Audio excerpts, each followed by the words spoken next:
Hi అండి, అందరు నమస్కారం. నా పేరు కిరణ్. ఇప్పుడు మనం మాట్లాడుతున్నాం బ్రహ్మముడి సీరియల్ ఎపిసోడ్ రివ్యూ గురించి మాట్లాడదాం.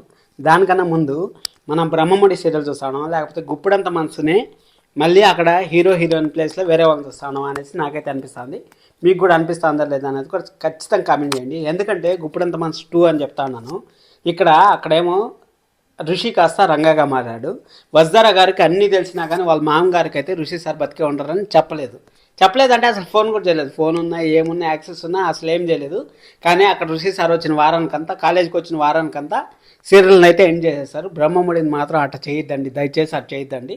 ఇంకొక విషయం కూడా మాట్లాడాలి. ఇక్కడ మన కావ్య గురించి మాట్లాడదాం. ఈరోజు సీరియల్ ఎపిసోడ్ 3 రోజుల నుంచి కావ్యకి అయితే మొత్తం తెలిసింది. అక్కడ స్టార్టింగ్ ఇంటించి బయలుదేరేటప్పుడు ఏం మాట్లాడారు, కావ్య ఇద్దరు కలిసిపోయారు కదా. మళ్ళీ అప్పుకి ఏదో పని ఉందనేసి మధ్యలోనే డ్రాప్ అయిపోవడం వల్ల ఇప్పుడు మీరు ఒక డౌట్ రావచ్చు, నాకు కూడా డౌట్ వచ్చింది, మీకు కూడా డౌట్ వచ్చింది, దాన్ని క్లారిఫై చేస్తాను చూడండి. అక్కడ కావ్య చెప్పేయచ్చు కదా సార్, వాళ్ళకి ఒక ఫోటో తీసి చూపించేయచ్చు కదా అనేసి మీరు అనొచ్చు. కానీ అక్కడ ఆ ఫోటో తీసి చూపించేస్తే ఇంకేముంది, డైరెక్ట్ వాళ్ళని పిలుచుకొని చూపించేసినా కానీ ఏం ప్రాబ్లం లేదు. కానీ అక్కడ డాక్టర్ మాటలు మాత్రం కావ్యాన్ని బాగా ఇన్ఫ్లుయెన్స్ చేశాయి. అంటే డాక్టర్ మాటలు ఏం చెప్పాయి, ఒకవేళ కానీ ఎక్కువగానే ఇబ్బంది పడ్డారంటే మళ్ళీ కోమాలోకి వెళ్ళిపోయే ఛాన్సెస్ అయితే హైగా ఉన్నాయనేసి అక్కడ డాక్టర్ అయితే భయపెట్టాడు కదా. ఆ భయపెట్టడం వల్ల వీళ్ళందరూ పోయి రాజు పైన ప్రెజర్ చేస్తారనేసి కావ్య అయితే ఇంట్లో చెప్పట్లేదు. కానీ కావ్యరాజు అయితే ప్రతిరోజు కలుస్తూనే ఉంటారు. ఇంకేం మనం బాధపడాల్సిన పని లేదు. కావ్యరాజు అయితే రేపు ఎపిసోడ్ నుంచి ప్రతిరోజు కలుస్తూనే ఉంటారు. ఆ యామినికి అయితే మన కావ్య అయితే పుల్ నోట్లో దొరుకున్నా కానీ లాక్కొని వచ్చేస్తుంది. ఇంత చిన్న దొరికినా కానీ మీ అందరికి తెలిసిన విషయమే.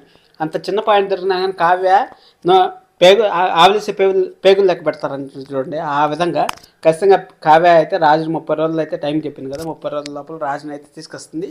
ఆ 30 రోజులు కాస్త 90 రోజులు అవ్వచ్చు, 100 రోజులు అవ్వచ్చు, లేకపోతే 6 నెలలు కూడా అవ్వచ్చు. కానీ వాళ్ళిద్దరి మధ్య అయితే మళ్ళీ ప్రేమ అయితే చిగురిస్తూ ఉంది. ఖచ్చితంగా మళ్ళీ కొత్త లవ్ స్టోరీ అయితే స్టార్ట్ కాబోతున్నాం అనేది నాకు అనిపిస్తుంది. మీకు ఎలా అనిపిస్తుంది? గుప్పుడంత మనసు 2 లాగా అనిపిస్తుందా, గుప్పుడంత మనసులాగా మన రాజు వెనక్కి వచ్చే కొందుకు ఎండ్ అయిపోతుంది అనుకుంటా ఏమవుతుంది అనుకుంటా మీరైతే ఖచ్చితంగా కామెంట్ చేయండి. చూద్దాం ఎవరు ఏమేమి మీ అభిప్రాయం ఎలా ఉంది ఏమనేసి. అలాగే రుద్రాణి గారి గురించి కూడా కొంచెం మాట్లాడుకుందాం. రుద్రాణి గారు అయితే మాత్రం నెక్స్ట్ లెవెల్ పర్ఫార్మెన్స్ చేస్తూ ఉంటారు. అసలు వాళ్ళ కొడుకు కోసం ఏదేదో చేస్తూ ఉంటారు, ప్రయత్నాలు చేస్తూ ఉంటారు, కానీ ఏమీ జరగవు. మన రాజు అయితే వస్తారు. ఇంకా రుద్రాణి గారు అయితే పుండిపైన కారం చల్లుతూనే ఉంటారు. కావ్య అయితే భరిస్తూనే ఉంటుంది.